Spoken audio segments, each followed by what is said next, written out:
Hotep Queens. Esse vídeo lindo também traz técnica de respiração de fogo, uma respiração que também traz limpeza e rejuvenescimento para você. Antes de começar, vou poder limpar o nariz, já que essa respiração é feita expira ativamente para o nariz.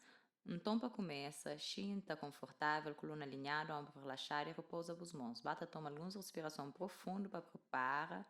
Então, para no próximo inspiração profundo, vou começar a expira para o nariz.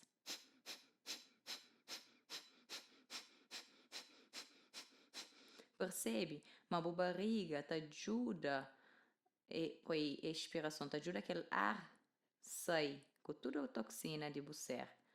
Então, inspiração é passivo e expiração é ativo.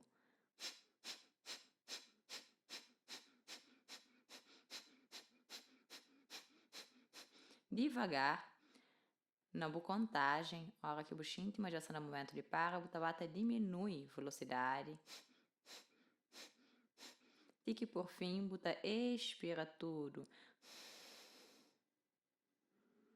E aí, então, inspira devagar e bata sente aquele calor, traz vida e limpeza a você. Hotep.